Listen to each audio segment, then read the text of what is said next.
some people again, do fasted training because they think it's helpful. Some people avoid it because they think it's harmful. And what's a better fuel source for performance, carbs or fats? The answer is going to shock you. If you're fasted, meaning you wake up and you do some exercise, you will rely more on fat. In this episode, I speak with Dr. Jeff Rothschild, a registered sports dietitian and researcher who is investigating exactly how much of an impact the food that we eat has on our performance. If you're in the fed state and in a race, are you going to improve your fat oxidation by doing fasted training? We cover the physiology of exercise, energy systems, and what food is actually best to optimally fuel your training.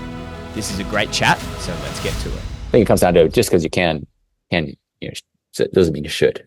And we are live back for another episode of the Performance That Matters podcast. I have a very, very special guest joining me today, all the way from Auckland, New Zealand. We've got Dr. Jeff Rothschild. Jeff, thanks so much for coming on. I appreciate you having me. Now, once you hear Jeff talk, you will very quickly understand that he does not have a Kiwi accent, and it's very obvious he was not raised in the land of fish and chips. Jeff, what brought you over to Auckland? Yeah, I moved from the US about 5 years ago, just over 5 years ago, to do my PhD, and then finished that a couple of years ago, and then have stayed here working since then.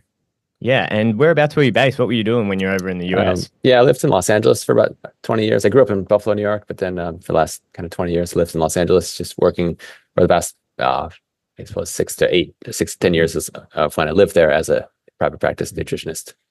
Yeah, excellent. And we're talking a little bit off air there, Jeff. You are big interest in endurance sport, which we'll talk about a lot in this episode, but you yourself dabbled quite a bit in endurance sports in past lives. Yeah. I've done one Ironman, and mostly now just stick to cycling. Ride most days on the trainer now. It seems to be before the little monsters wake up. So when the house is quiet, I can just knock out a little bit of time before like 7:15 a.m. It's pretty mellow in my house. Yeah, absolutely. Well, Jeff, you've got a very, very interesting background in your research. Phenomenal. Absolutely have learnt so much reading your research and watching your videos and getting all of your knowledge. Give us a little bit of information. What made you want to move from LA over to Auckland? What was the intention with your studies and research? Yeah, I had been working in a private practice setting and was certainly interested in research and stayed interested in research after I did my master's. And then I just kind of got to a point where I thought a PhD had passed me by because I was in my late 30s at the time. And then I thought, why not? And so I was looking at PhD programs and looked within the US, but also internationally, and just kind of wanted to find a place that would be a good fit, but like a world-class lab, someplace doing great research, someplace where I actually wanted to drive my own PhD topic. So certain labs, certain PhDs, you kind of slot into a existing bigger project, and in other ones, you can kind of create the things you're interested in, and there's some kind of things in between. One's not better than the other, but just kind of better fit for certain people. So I wanted someplace like that, and I wanted a place where the supervisors were really good. And so mine were Dan Blues and Andy Kilding, who I enjoyed their work for quite a while and learned a lot. And so wanted a place, where it's a good place to live, good place to do great work, and it seemed like the right fit. Yeah, excellent. We'll talk about your research specifically, but can we wind back a little bit, Jeff, and just give a bit more of a broader overview? And can we start, just to set the scene for what we're going to talk about later on in this chat, can we just start talking about the different energy systems when we're exercising? So a lot of the audience are going to be active athletes. They're going to be sports nutritionists who are likely athletes themselves or working with athletes. Let's just give a quick rundown, quick physiology 101. Can you break down what the energy systems are that we are using when we're exercising? Yeah, no worries. So I guess we can think about three primary energy systems. We have that ATP CP system, or phosphagen or anaerobic alactic system. So that's this immediate energy. So it's like 0 to 10 seconds. So if you just want to stand up right now or jump up on a table, there's energy that's already there, ready to go. But that is, it's short-lived. It gives us these short explosive things. But then after about, let's say 10 seconds to 2 minutes, there's this anaerobic lactic system. We might also here refer to as the glycolytic system. And that breaks down glucose, but without oxygen to produce energy. And if we think about, like a 30-second maximal effort, it's largely this system that's contributing. And then we have the aerobic system. So that's these longer durations. So anything from about 2 minutes onwards, it starts to contribute more and more. So obviously like a 45 or 60-minute run or something is going to be primarily aerobically driven. And that, again, uses oxygen to break down carbohydrate and fat. And how do The, these oh, systems interplay with each other, Jeff? yeah, I mean, the simplest way, the nice story that we're taught, and the kind of the figures that we see in these textbooks are that the first 10 seconds is this ATP CP system, and then you have the glycolytic system kicking in, and then the aerobic system. And that's it's easier to wrap our heads around that, and it's certainly not wrong, but that's kind of like when we're resting and then we start exercising. But let's say we're doing something, say it's a round of fighting or a repeated sprint. I mean, that might be true the first time, but then all of a sudden you're recovered, and then maybe after 1 minute you do another, let's say a 30-second interval. All of a sudden these start, the interplay is a little bit different, and it's not as clean as it's who might have been originally taught. So there's kind of all the systems going all the time. Still, this aerobic system is prevailing. But if you think about like a 30-second sprint, but then so it's mostly anaerobic, we could say. But then all of a sudden, even with a 2 or 3 minute recovery, the next one is going to be increasingly aerobic contribution. And then if you do another one, like so it's not as clean as like the first 10 seconds of exercise or 30 seconds of exercise. That makes sense. Yeah, absolutely. And what factors influence how much we use of each of those energy systems? Well, in terms of how much of each system, it would be recovery. So where our like ATP is that energy currency. So when we start exercising, that ATP, the phosphates get used. We start accumulating ADP and AMP.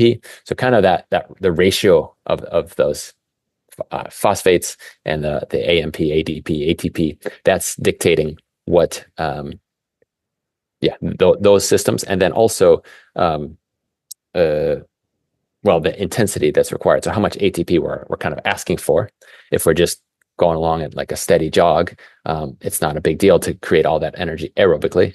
But if we're doing, all of a sudden you start doing a full sprint for 10 seconds, then it's going to, the demand is going to be greater. And so your body's going to try to meet that demand with those anaerobic systems. Now, the ability to continue with those high intensity efforts or repeats is kind of contingent upon this acid-base balance, and there's kind of a lot of these factors that kind of start weaving together.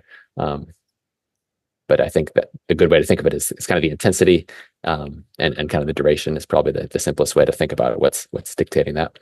Yeah, absolutely. Now we're going to spend a lot of time in this podcast talking about fueling and how different fueling affects exercise performance. Can you talk to us how our body uses different fuel sources during different exercise intensities? Yeah, I mean, if we just kind of think of it simply in terms of, let's say, low, moderate, and high intensity. So low intensity might be walking or like, easy cycling. And we can rely on a mix of carbohydrate and fat, generally primarily fat oxidation if it's a low enough intensity. So we're using oxygen to break down fat. And this is, again, mostly the aerobic system. As the intensity starts increasing, carbohydrate can contribute an increasing amount. Aerobic metabolism can still be the main process, but we still also have that anaerobic system starting to, think of it as like I like to think of it as a wheel.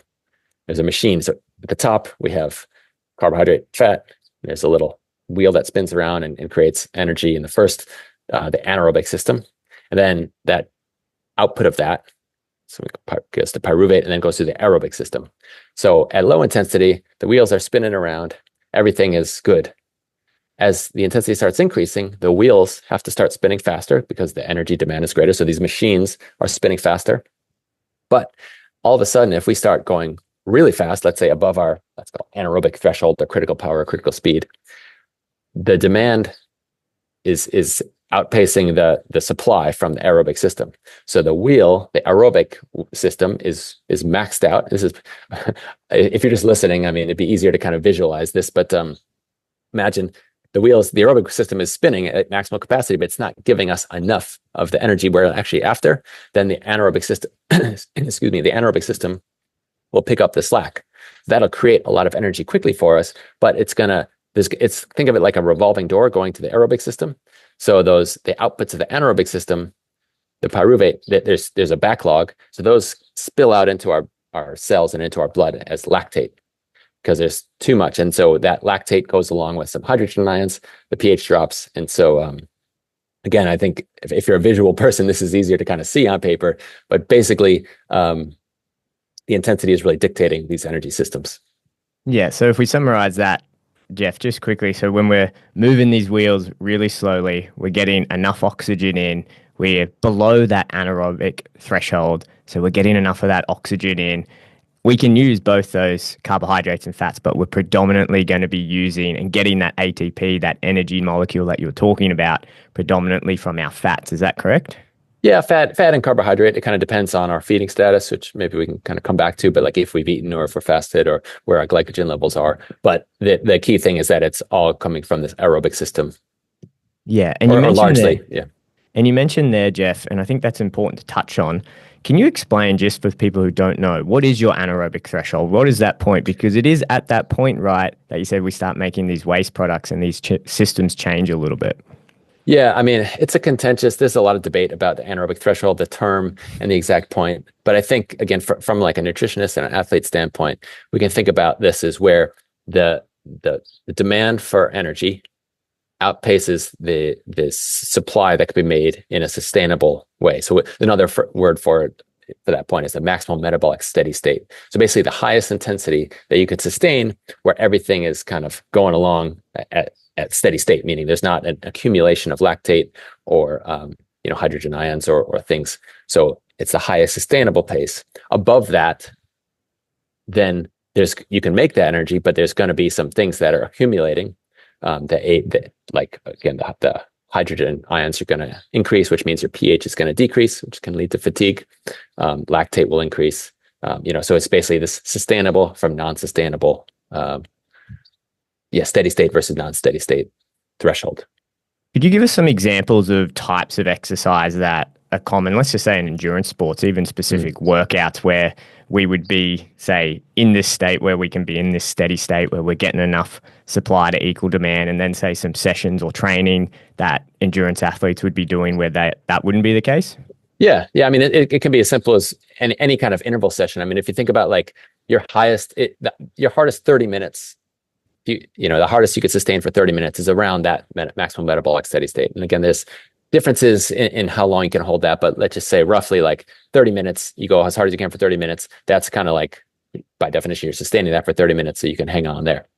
Anything above that power output is going to be, let's say non-sustainable. So it could be like, 6 by 3 minute intervals with 2 or 3 minutes of recovery, doing your best efforts at each one. So you're going to be able to generate higher power for those intervals, and then you take your recovery and so on. Yeah, excellent. So let's get into the nutrition here, because this is the focus of your PhD. You looked at many different areas, but this is the big focus of it. So you have done research about using different fuels prior to exercise, and you studied using fats, protein, and carbs as pre-workout fuels to set up for these different training sessions. Can you talk to us about that research? Yeah. A lot of people, either do fasted training or avoid fasted training, and for either reasons that they think it's going to help their fat oxidation or it's going to hurt their performance. And this kind of a lot of contrasting thoughts. One of the first parts of my PhD was a survey of I think it was nearly 2,000 endurance athletes, and basically like the surprising thing was how some people again do fasted training because they think it's helpful. Some people avoid it because they think it's harmful, and I guess context dependent, they both could be right, but sometimes there was so much kind of contrasting viewpoints. So some subsequent research looked at that. So for example, it's pretty well established that if you're fasted, so meaning you wake up and you do some exercise, you will rely more on fat in terms of the fat and carbohydrate ratio than if you had just eaten breakfast. But at high intensities, those differences disappear. So if you're doing something hard, you're going to burn basically this very similar amount of fat and carbohydrate. So if we're talking about now just an easier workout, there will be a difference. If you have fat and or protein beforehand, so let's just say like some whey protein or some peanut butter or something like that, you will get many of you'll effectively be in the fasted state from this substrate oxidation standpoint. So you'll still burn essentially as much fat as you were during these low intensity workouts as if you were fasted. But there could be some benefit there because then you're not going to be in such a calorie deficit. And some people might just feel hungry or things like that. So there's some potential use there that I think is underutilized.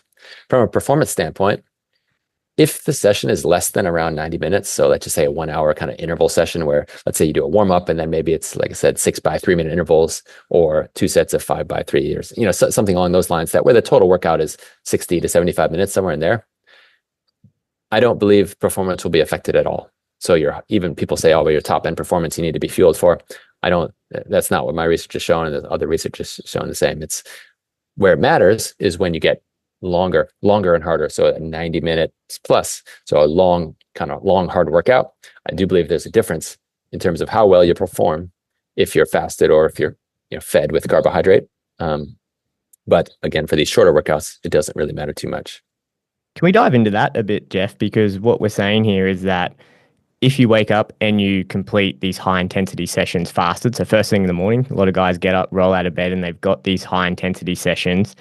Is there a number you can put on it? Is there, say, I know intensity is very ambiguous, but an intensity score that you can align to this, and then a duration where you can say, hey, if this is the type of session you have, it doesn't make a difference if you're fasted or not? Yeah, I think it's just really a duration because the intensity, anything, let's say 75 minutes or less, I don't think it would really matter. Now, with that said, people might say, well, what about recovery for the next day and things like that? Now, where this can be a problem is when people that have high training volumes and or are very fit, which they usually kind of go together.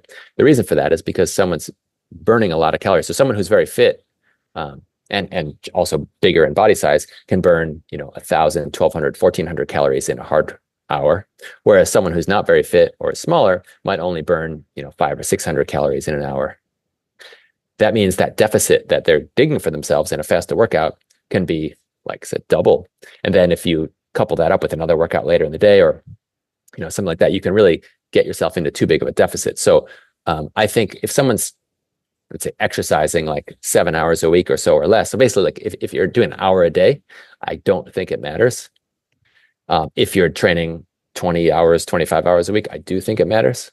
In that case, I wouldn't suggest getting in such a big deficit. Now that's where, if you did want to do some kind of low carb or fasted training, a breakfast of eggs, avocado, peanut butter, whey protein, those kind of things can be useful for keeping you in that kind of pseudo fasted state, allowing high fat oxidation whilst not creating such a calorie deficit.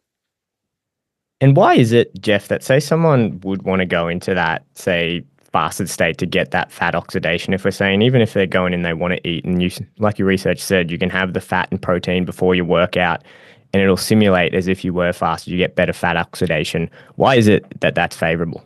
Well, that's debatable. I don't think it really is, actually. I mean, the simple thing is they go, oh, well, I'd burn more fat at the time, and that, that's good. Well, it's not like it's just, it doesn't matter as much as some people think. Also, it doesn't really seem to change your ability, your long-term fat oxidation. Meaning, like, if you're in the fed state and in a race, are you going to improve your fat oxidation by doing fasted training? It may be. It's actually still a little unclear. And I had one study going during my PhD, but then it got interrupted by COVID and it never got finished, which would have really shed some good light. But I think it's one of those things that people want to lose fat, so they think it would make more sense to burn more fat during exercise, which again, it's kind of hard to argue with the basic logic, except that when we burn more carbs during exercise and we lower our glycogen, like during high intensity exercise, after the workout, we can tend to burn more fat. So, you can argue both ways pretty well in terms of should you do fasted training or not from a health standpoint. So yeah, I think it really, my whole PhD or a large part of my PhD was focused on this, and I don't really know. I think it comes down to personal preference. So just to summarize that and just to come back, because it is a question, right? And I'm sure you get this a million times a day, Jeff, especially if you're talking to newer athletes, right? If we're coming back to these energy systems and we're just looking at it and we're going, okay, Jeff's saying that for these longer duration, we're using this aerobic one, we're using a mix of fat and carbs, and then we get more of this ATP, this energy molecule from fat. Wouldn't it make sense then? Isn't that just basic logic that we go, oh, it makes more sense that I'd want to burn more fat or oxidize more fat as energy? But what you're saying is that we just don't seem to see that as beneficial. Is that correct? Well, yeah, even during, so if someone's doing a long workout, also, this is something people really don't appreciate, is that carbohydrate during exercise doesn't really changes it a little bit, but not that much. It's more like your muscle glycogen, so the carbohydrate storage, that's going to deplete over time. So if you're doing a 2, 3, 4 hour bike ride, even if you blast carbs like 90 grams an hour, you're still going to be burning very high rates. You're going to show very high rates of fat oxidation later in that ride. Slightly lower than if you were completely fasted or had low carbs during, but like you can still like literally 90 grams an hour, and you still can be burning like a ton of fat during exercise, because your muscle glycogen is a key dictator of that ratio of carb and fat. Yeah, can you just to bring this all together, Jeff, and I think we probably need to take some steps back. So if we're saying, okay, we've got an athlete, let's say they're training for a marathon. So very, very common. I want to do my first marathon. I'm coming to you, Jeff, and I'm going, okay, I've got one training session a day. I'm busy. That's all I can do. I can fit in one training session. During the week, I could get in maybe up to an hour. On the weekends, I'll get a couple long runs. Is it okay for that person who's just training once a day? You're saying, hey, if you only got an hour in the morning, you can wake up, you can do that training session fasted, and then you'll be okay? Yes. Put simply, yes. And if they wanted to take some carb during, whether it's a sports drink or maybe a gel, like 30 minutes or they're fasted, but then have a kind of delayed carb intake, that's not a bad idea if they want to. So yeah, you have a little flexibility there. So within this research, Jeff, then you looked at, say, fats, protein, and carbs as pre-workout fuels. Were you assessing, say, okay, if say for a health standpoint, we've established with the fat oxidation, maybe it doesn't make any difference to your fat burning or greater fat loss. Is there any performance outcomes that are difference between, say, having this fat protein foods beforehand, these carbs foods beforehand? Was there any differences in performance outcomes? Over time, I don't know. Again, that's the study that got kind of interrupted. It would really said that. It's unclear. Some people say, yeah, like they in practice, anecdotally, they see it improvements over time of long-term doing this. Yeah, it's not abundantly clear, say that one way or the other. So I think, yeah, I wish there was just a crystal clear answer. I think it's something where if you do some sessions fasted and some, now the one thing with your example marathoner, during the race, we presumably be taking in, appropriate amount of carbohydrate. They certainly need to train that. So I would think at least once a week, they should be training as they get into these longer runs closer to kind of the race distance. Maybe anything over 90 minutes definitely should be practicing the race fueling, so that, let's say, once a week, they're actually practicing, the similar race intake in terms of the type of products and the amount and all that. So there might be, these weekday runs where they can do it fasted, and there may be like an hour easy or some intervals, but then at least once a week, they're practicing that higher carb fueling, both from a logistical standpoint, from a, comfort standpoint, and a gut training standpoint. So I think that's an important thing.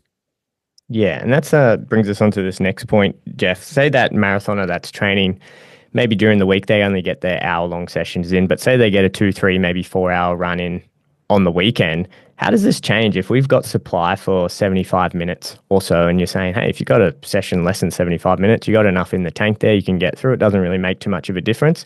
What happens if we've got the 2-hour, 3-hour? What happens to this fat oxidation, all the energy that we're using, our glycogen stores? What's going on in that system when we're talking about this longer duration exercise? Yeah. So what people, the muscle glycogen will kind of get depleted regardless of how much carb you're taking in. It's the liver glycogen that carbs during exercise really can preserve. And when that gets low, its job is to keep our blood sugar from dropping. That bonk feeling is likely related to this, like a drop or a running out of your liver's gas tank. And that's so fueling during exercise. So in this 2-hour run, let's say, and someone's taking gels every 30 minutes or whatever, that's going to help preserve liver glycogen and or provide more carbs, exogenous carbohydrate to burn directly. That again lets you get to the end of the race or end of the training session without getting to the end of your liver's gas tank. Can you expand on that a little bit, just for the guys that don't know, just the difference between our storage in liver glycogen and muscle glycogen? Yeah. So those are our two. We store carbohydrate as glycogen in basically in two main places, in our muscles and our liver. Our liver, and this is one of the reasons why fasted training kind of works is our muscles glycogen only depletes during exercise. So meaning if you go to sleep with your gas tank, 3/4 full, and you wake up in the morning, it's basically your muscles gas tank is in essentially the same place as it was when you went to sleep. Now, your liver, its job, among other things, is to keep your glucose from dropping overnight. So your liver glucose, your liver gas tank I should say liver glycogen, will drop by, let's say, 40% or so overnight from dinner until the next morning.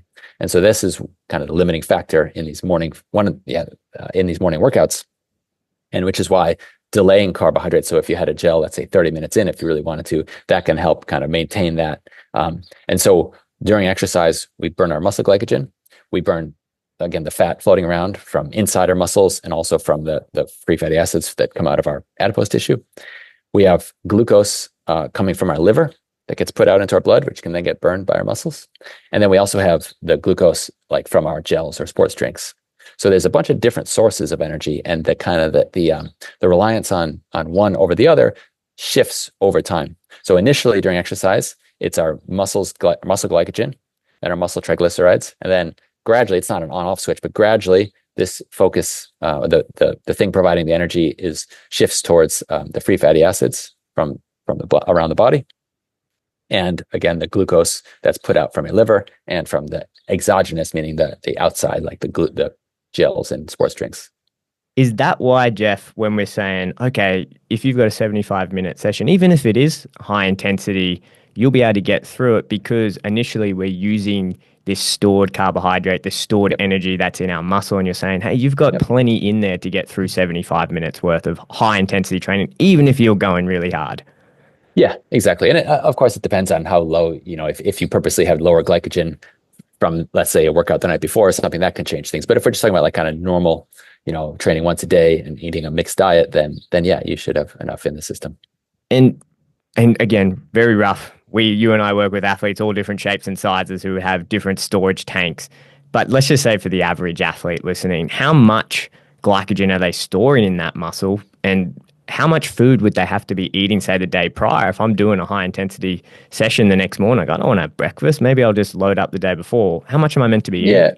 Yeah. I mean, you don't have to go crazy. I mean, if we think about carb loading, like to go from like a very low tank to like a fully maximal tank of gas, it could be this 10 to 12 grams per kilogram, but that's the extreme.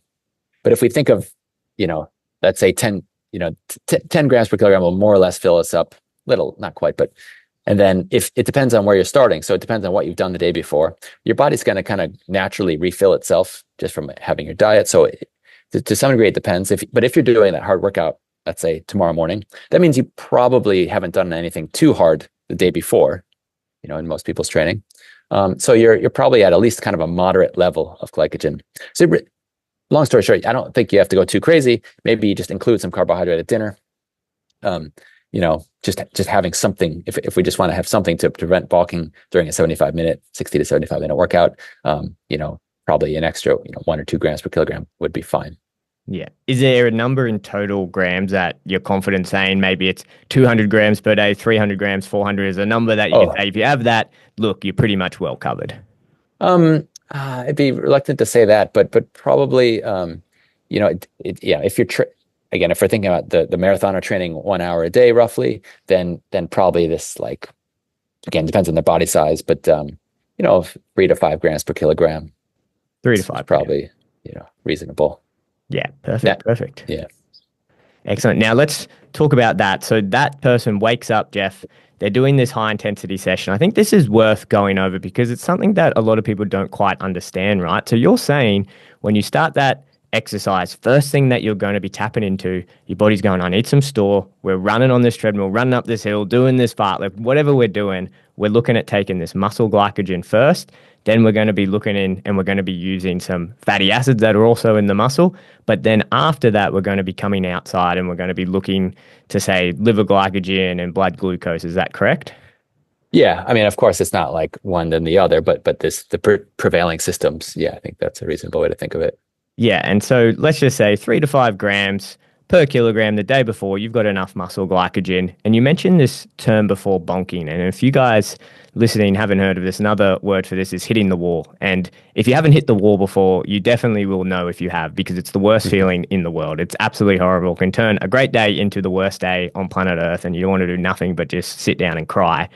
Can you explain that a bit more, Jeff? Because you mentioned that that is when that liver glycogen's coming down. So it's when we've gone through most of that muscle glycogen, use some other store, and then we start tapping into that. That's when this hitting the wall will just slap us in the face. Is that right?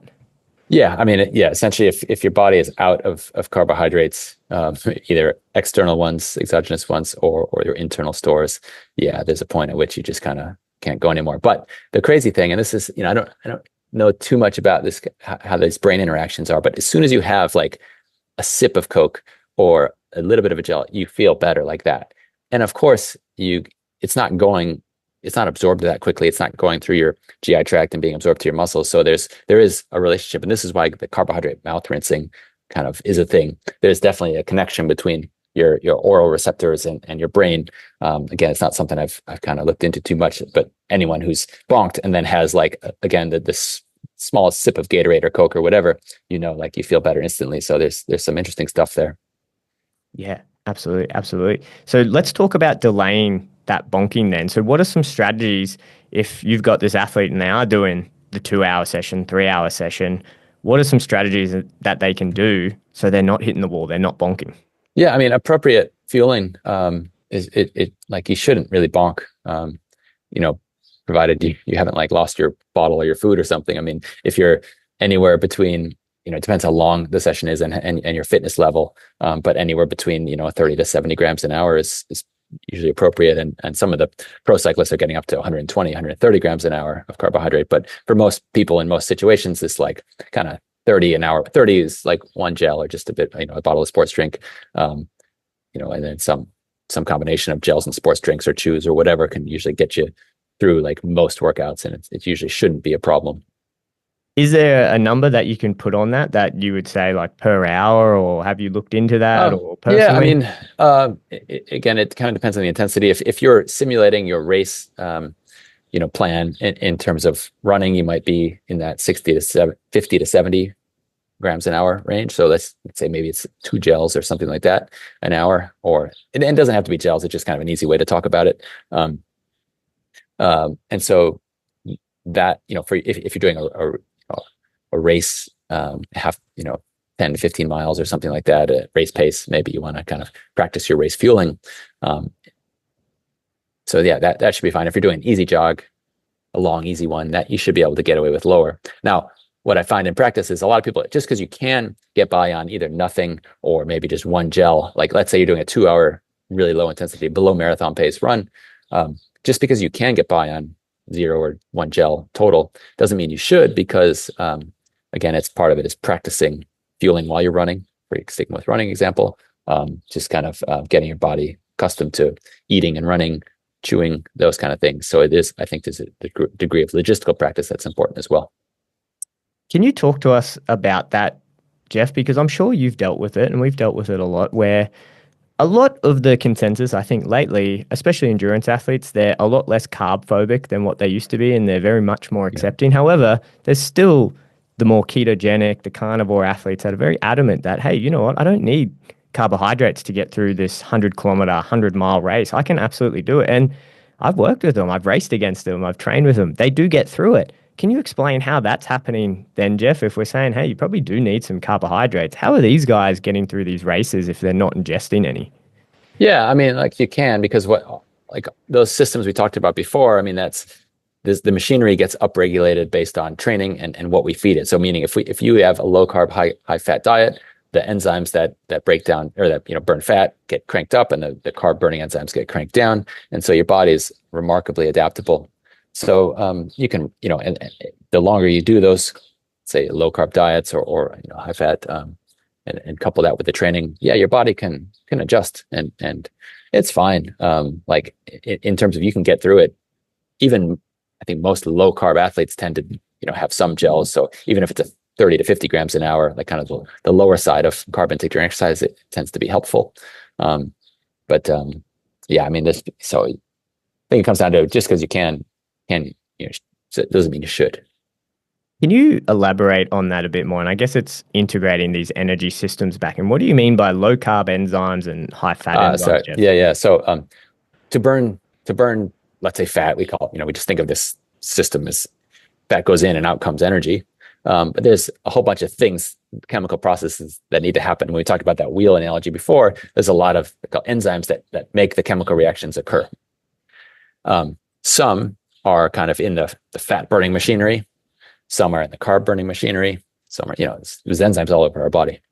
But the amount of I guess if you think about like a factory and there's machines, and then you have some workers on the fat burning machines and some workers on the carb burning machines. And if there's no business coming into the carb burning machines, I mean, they're going to lay off workers.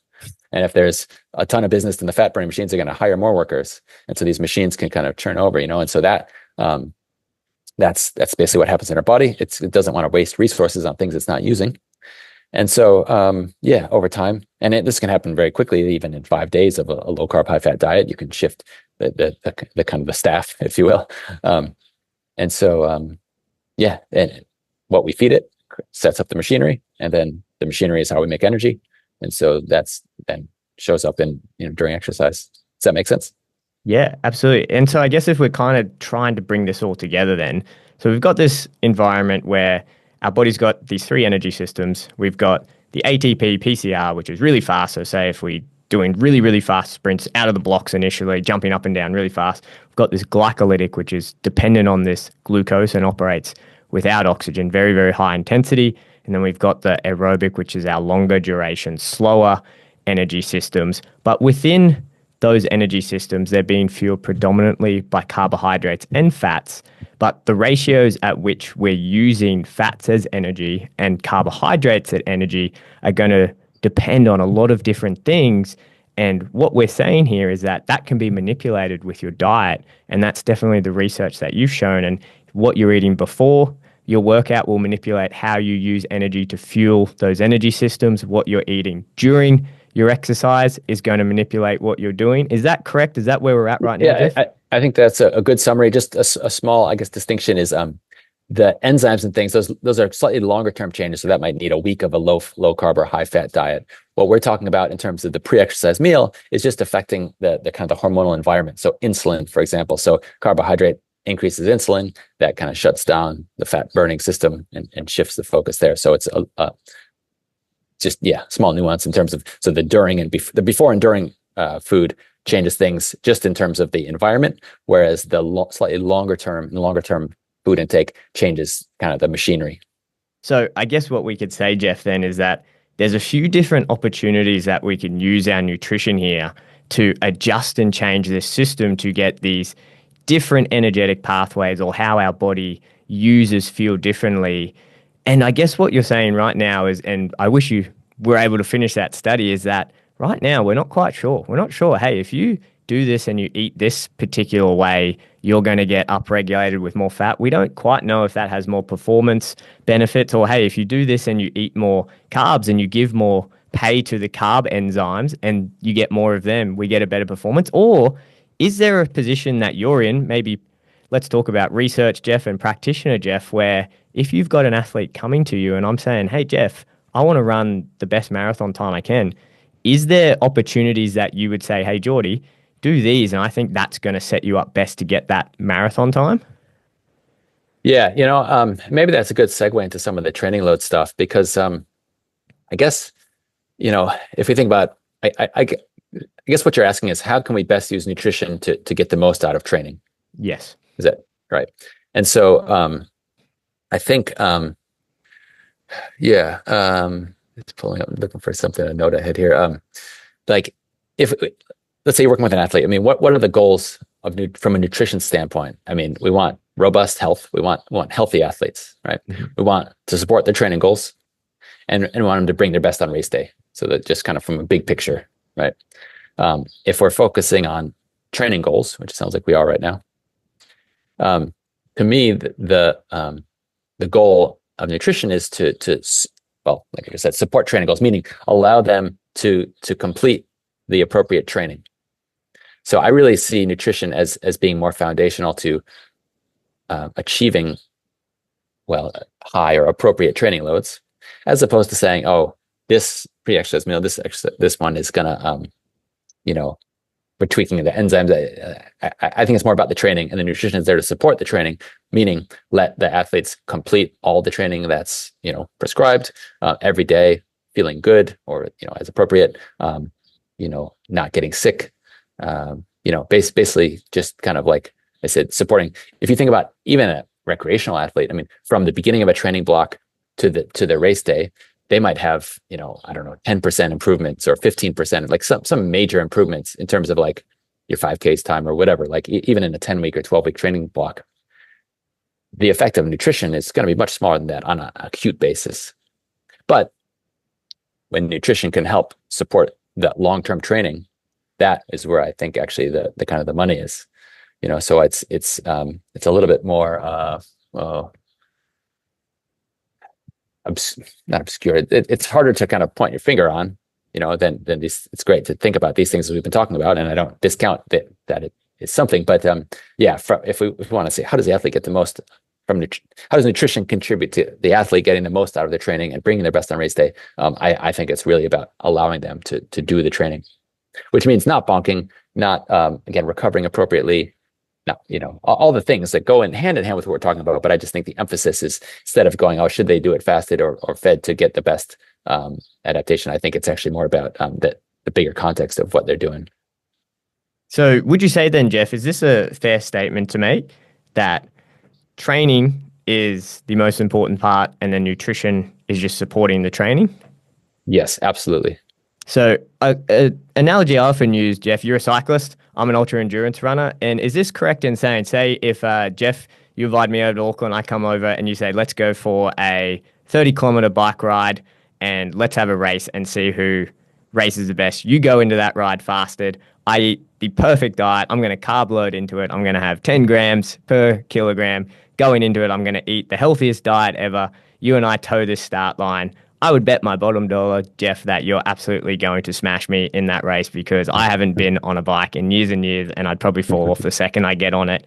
Is that saying then that all the adaptations that we often talk about when we're doing these really minute and really niche things, okay, do we eat protein, fat, and we get these fastings? Do we upregulate these enzymes? Do we do that? Is that kind of down the track when we've got this big training piece down pat where we say, hey, you know what, Geordie? You're not going to beat Jeff in this race because Jeff's got years and years of training on you. How about we come back to fundamentals here and we just get you training every single day for 5 days. We get your recovery on point. We get a good 8-week block. We get there. And then maybe down the track, we'll think about you racing and competing and we'll talk about these things. Yeah, I think that's a reasonable. Yeah, I think that makes sense. Now, with that said, that doesn't mean then. Again, and now as a segue into understanding the athlete's training, I do think this concept of fueling for the work required gets used a lot. I think that's really critical. So, I guess it's now a second half of this conversation is like, okay, how are you supporting the training goals? Well, if someone has a 3 or 4 hour bike ride, they need a good amount of carbs. Again, intensity dependent, all that beforehand. And we don't want them to bonk. And if they're just doing a 40-minute recovery ride, then they don't need a lot. And so their day-to-day nutrition can and should change quite a lot. If they're doing a hard workout, a twice a day workout, or a hard evening workout, and then, basically, let's say a Monday night, they have some sprints, and then like Tuesday morning is a hard aerobic workout, and then when Tuesday afternoon is in the gym session, and now thinking to more of the elite athletes I work with, there needs to be a real focus on fueling appropriately through those, that 36-hour period, and that might be quite high in carbohydrate. So it's more about, again, supporting fueling, well, again, for the work required. That's really a appropriate phrase. So it does matter. It's just that it needs to matter in the context of what's happening.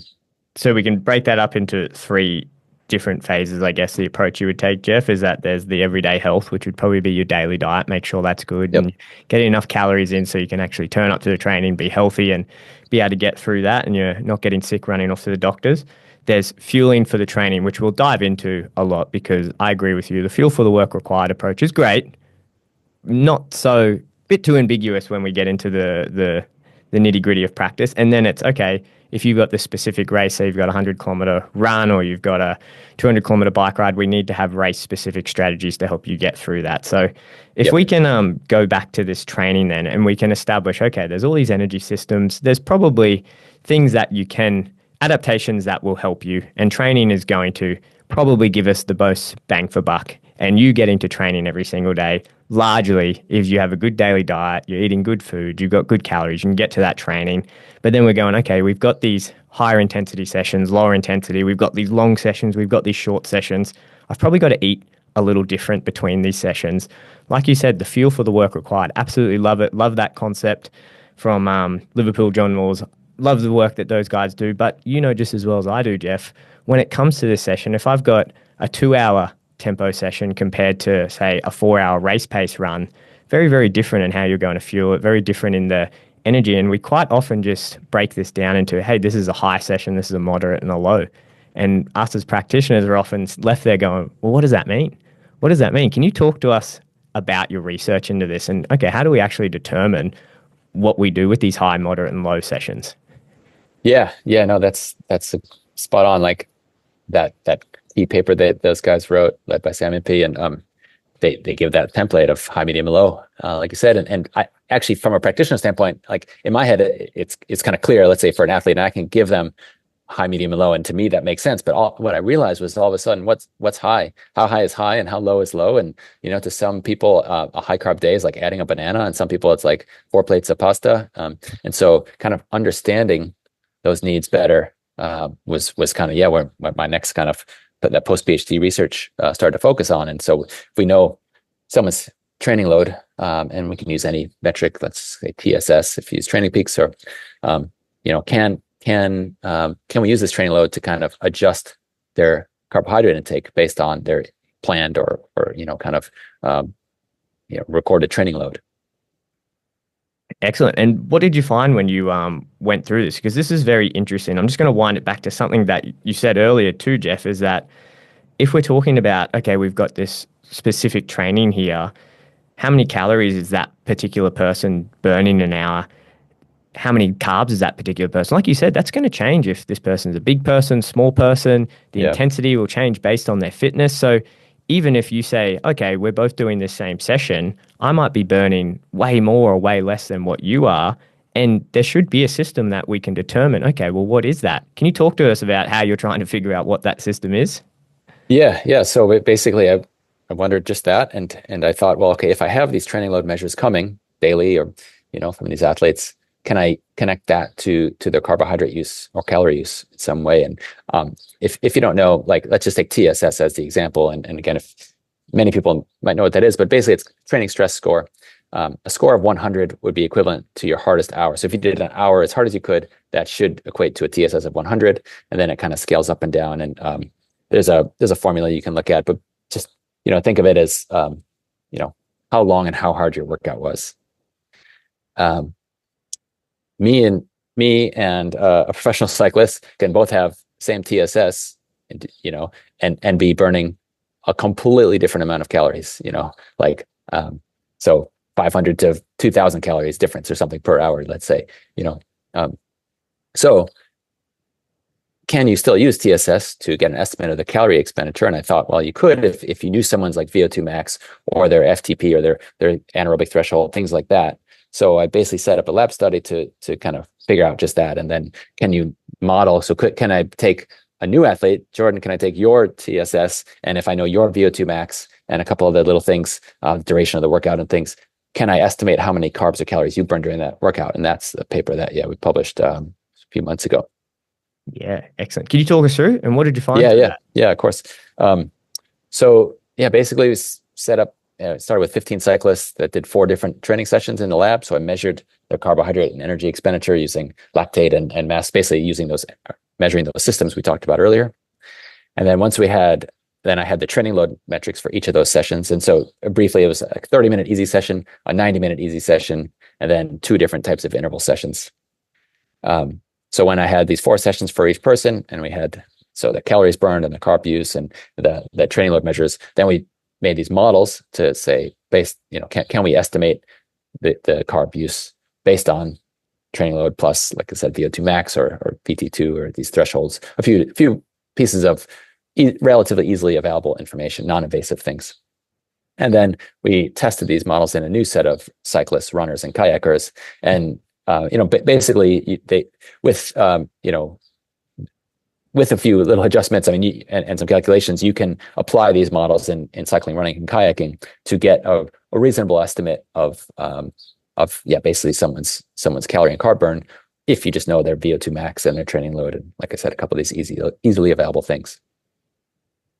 Excellent, excellent. And it's right now, Jeff, it's cycling, running, and kayaking. That's where you've focused mostly in this research. Yeah. And so I think it's expandable. This approach is expandable to literally any sport, including combat sports. You just need kind of a consistent training load metric. Cycling and running and it's kind of the easiest, and I work in kayaking, and also kayaking is just as easy. You have a lab, kind of think of like a rowing machine, but for kayak. So those things are kind of easily measurable in the lab. So what you're saying, Jeff, are you saying that within these sports that you looked at in this research paper, you took these equations and using this data, the VO2 max data and everything else you collected, if you had a training score, say TSS or something, and there's plenty of these that people listening at home can use for themselves, they could plug their numbers into these equations and they'll get both the calories that they burn and the carbs that they'll use in the session? Yes. Yeah, you get an estimate of those, and like I said, it's a pretty reasonable estimate. I did make a couple of videos about how to do that because I didn't make a calculator that someone can use, but I did kind of walk you through the directions. And I mean, the one caveat is probably like the session should be between about 30 and 90 minutes. These longer sessions, a 4-hour bike ride, you can't. There's some adjustments that I've been working on, but basically you can't. It won't really work for these super long sessions because the ones we did in the lab were just these 30 to 90 minutes. And like we said, your carbohydrate use changes. So your relative carbohydrate use declines. So if you're riding at even a set pace for 4 hours, the first 90 minutes, I can get a pretty good estimate, but then your carb use is going to decline gradually over that time. And those models don't really account for those long durations yet. Would you say that these are better than, say, using a smartwatch or a band or a heart rate monitor that many athletes are using? I hope so. I think so. I think those things probably, if you're the average person, then it probably is okay. But like I said, there's 1 hour at a heart rate of 150, even at the same body weight, 70 kilograms and a heart rate of 150 for an hour, like that could be like 300 or 400 calories for some people, and like literally like 1,200 calories for other people. So depending on the watch and the things, like it can be closer or not so close. Yeah, excellent. And when you took these models, did you apply these to athletes and then look at that in terms of the fuel for the work required or the periodization, and then assess, hey, are they actually periodizing to what their needs are? Are they eating the carbs that reflect the results that are coming from these equations? Yeah, I mean that not in that research part. I mean that research study ended with kind of like checking it in the new set of athletes. But yeah, and then from a practical perspective, and this is where I think it's really useful, is to you can have essentially a rolling energy and carbohydrate expenditure estimation like every day for someone. And then that can inform their fueling choices. So I do kind of use that, in some ways to say, okay, your breakfast is, TSS times, whatever, 0.85, and that's how many carbs you should have at breakfast, or something like that, Yeah. Let's just go back to Jeff, you smashing me in a cycling race. I get really annoyed about it, and I go, you know what? I'm gonna get him. I'm gonna give 6 months of hard training, and I'm gonna get him. I'm gonna do everything that Jeff's just said here. Jeff, you wrote me a great diet. I'm eating really well during the day. If I want to do this fuel for the work required, so say you wrote me a training plan as well and said, this is how you can compete with me, and then I've got these 6 to 8 sessions a week, and I go, yeah, I want to fuel these properly. How would I take that information using those equations, and how would I set it up in a spreadsheet to know if I am fueling for the work required for each of those training sessions?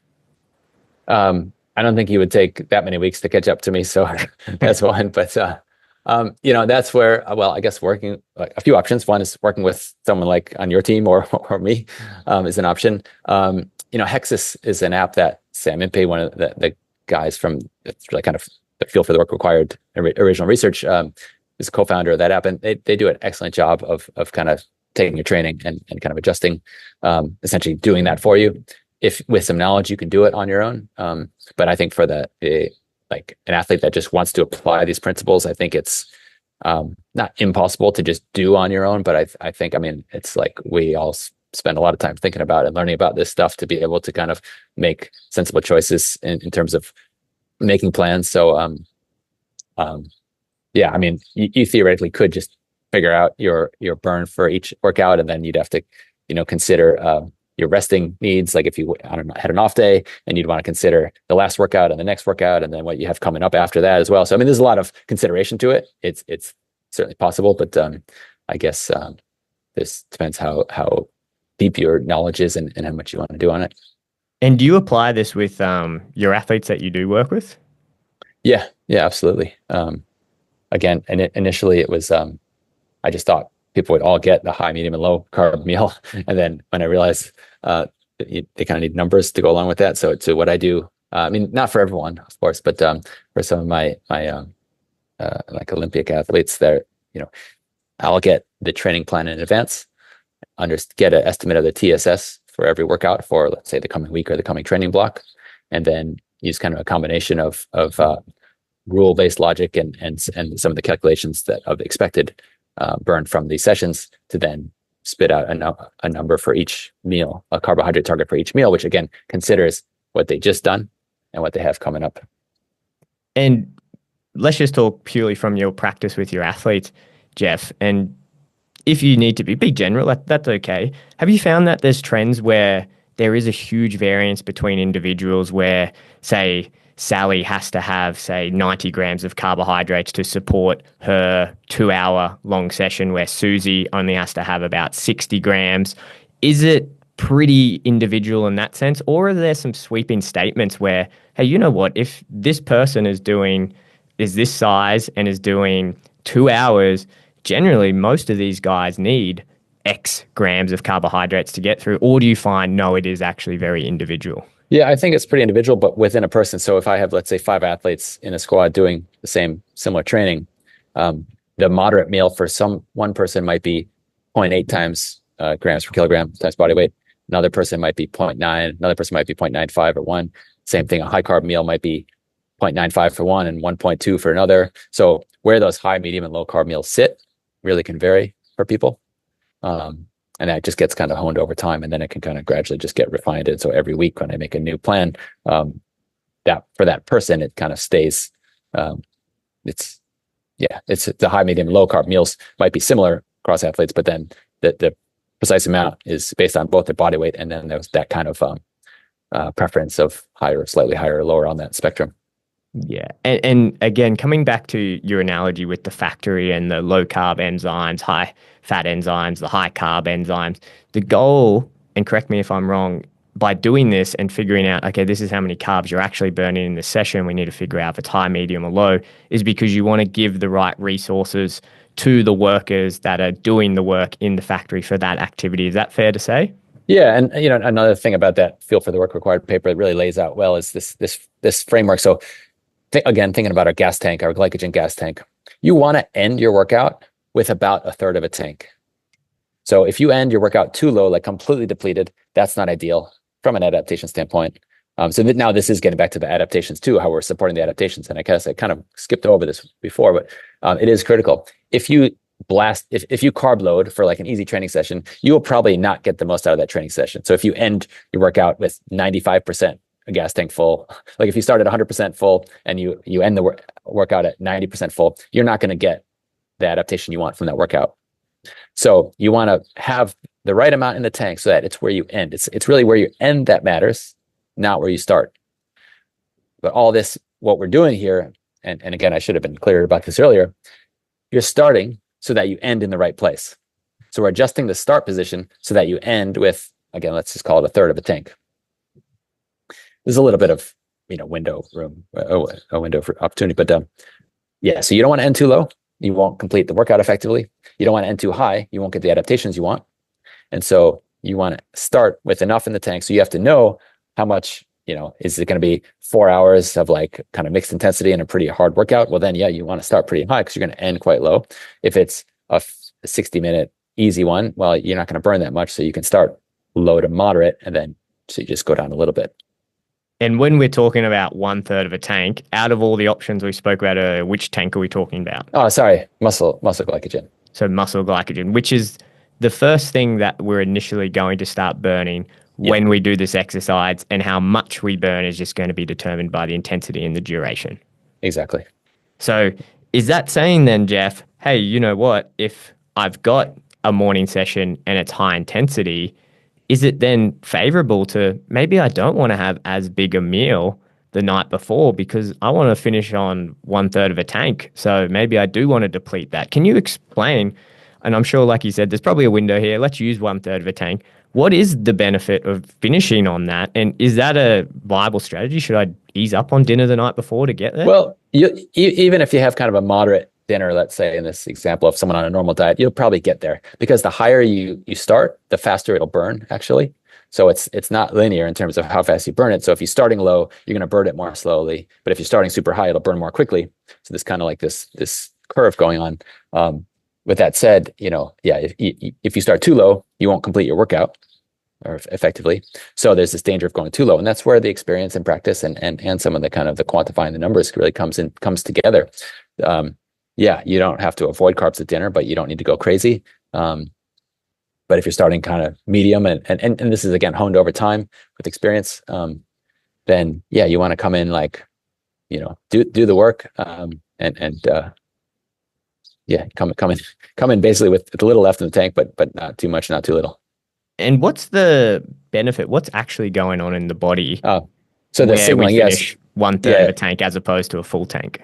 yeah. So it seems that the signaling is better. So what that means, like, so we do exercise and we get better, right? But many people just leave it at that. But like our body's adapting, our cells are adapting. So there's like this whole unbelievable symphony of things happening. But the signals from the exercise, and that actually comes from the oxidative stress and from the low ATP, and there's different actually pathways of signaling. Some of it's just a contraction itself. That sends a signal, say, hey, let's make more mitochondria. Let's make more efficient and more number of mitochondria, which can make more energy. So this kind of the adaptation process itself gets signaled from these exercise signals.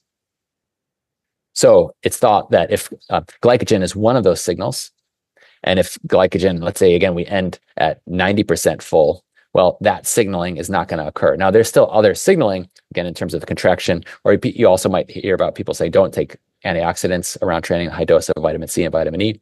Again, similar reason, that's going to blunt some of the signaling. So if we think about, I think roughly, let's just say 4 kind of signaling cascades. One is just the contraction itself. So it's this calcium signaling. So your muscle's actually just contracting. That's going to send a signal. Some reactive oxygen species, oxidative stress, that's going to send a signal. Low ATP, so the AMP or ADP to ATP ratio, that's going to activate something called AMP kinase or AMPK. That's going to send a signal. And then glycogen also via AMPK and other ways too can send a signal to say, hey, let's adapt, have some mitochondrial biogenesis and kind of get better, for lack of a better term. Yeah, excellent, excellent. So the goal then is with the training, you're doing the specific type of training to get a specific type of adaptation from there. And the goal is, if you are using nutrition, to make sure that your body can do that training to get that specific adaptation. Yeah, so you're basically you want to make sure you have enough fuel that you can recover and do the training. Not too much fuel that you kind of blunt the signaling, but not too little. Then you get into low energy availability and you're not going to recover. And so it's kind of so I guess at a moment of a few minutes ago, I kind of sound like I'm almost downplaying the importance of nutrition. I don't actually. It is important. It just kind of it's important for certain reasons. Jeff, do you find this, because this is an important note, I want to come back to it where we're talking about the interplay of training and nutrition. And I'm sure you've worked with lots of athletes, especially high performance athletes that are probably at a pretty high level when they come to meet you. And then you assess their diet and you go, oh, wow, like there's not a lot of thought or effort going in there. How much weight are we putting then and saying, okay, how much weight does nutrition play in this whole system if we're trying to get these adaptations as compared to training? Is there a way that we can quantify that, or a percentage that you're comfortable with saying? That's a tricky one because I mean, there's just scales of grades of how, how people are. What the biggest thing I find with people that eat generally good is that they might eat quite similar from day to day, but the training might change considerably from day to day. And so that's where a lot of times one of the biggest kind of benefits can come from. And an easy way to kind of spot this is if on easy days or recovery days, people are eating a ton of food. They're so hungry, kind of catching up from the other days. So if you find like on an easy day, you're really playing catch up, well, I think that's kind of a sign of underfueling on the bigger days. And some of it might be normal, but I think there's space, and athletes generally feel better and recover better when you're matching that a little bit more closely. So on these big training days, you're kind of just getting more in. And so because otherwise, if you ate the same every day, even if you worked out to the right amount of carbs or calories at the end of the week, that might mean you're in a 300 or 400 calories of carbohydrate surplus one day and that much of a deficit on other days. And, just hitting the average every day is better than not, but not ideal. Yeah, excellent, excellent. So it really comes back to these three points then, is that we go, your health, you need to be healthy enough to train. You need to be in a position where you can do the intensity and duration of the training. That's where your specific fueling strategy comes in. And it's not just fuel for the work required, it's understanding how much fuel you actually need to best get the signaling to get the adaptation from that training. And then the last piece, I guess, that we touched on earlier is, can you put that all together in the race? And when it comes to working at this intensity for this duration, can you put all the nutrition together to get to the finish line or whatever it is you're trying to do? Yeah, no, absolutely. And that last bit can look totally different for an Ironman athlete or an ultra runner. That the in-race fueling is critical compared to Olympic sports where the races might be 2 minutes long, and that then it's more about the supplementation or the timing of things like that. Yeah, excellent. Now, Jeff, there's lots more we could talk about, but that gives us a really, really good comprehensive overview. Two questions that I want to finish this episode on. I ask everyone that comes on. First question, what does performance mean to you, Jeff? Yeah, that's a good question. It's tricky questions. I guess I guess I see it as achieving the desired outcomes, but you also need to consider how effectively and how efficiently you work towards these goals or outcomes. So it's kind of getting what you want in the right way. Yeah, excellent. And last one, and more personal about you and performance for your life, Jeff. What is high performance and what is performance for Jeff Rothschild? Yeah, I mean, I'll borrow something I've heard from a colleague. Like basically, it's kicking ass at work and also kicking ass at home. Yeah. And frankly, not just not fucking around or wasting time. Like people just can tend to waste time and sometimes in life, and so just like just those two things. That's awesome. Well, Jeff, thank you so much. I know you're busy and I know you're doing a lot of great work. I've learned so much from reading your papers, watching your videos. We'll put all of the notes and all of your papers. We'll put your app, we'll put your website all in the show notes. Very last thing I need to ask, people are going to be listening to this and go, man, you guys are talking a lot. There's no way I can figure out all of that stuff and calories and carbs burnt. I need Jeff to do it for me. If that someone is listening, how can they get in touch with you? Well, I appreciate you having me. And I'll say that you've done a fantastic job. I think reining it in and summarizing a lot of the stuff we talked about. So well done. But if someone wants to reach out, I have a website. It's eatsleep.fit, and so you can contact me through there or reach out that way. Excellent. All right, Jeff, thank you so much for coming on, and I'll chat to you soon. My pleasure. Thank you.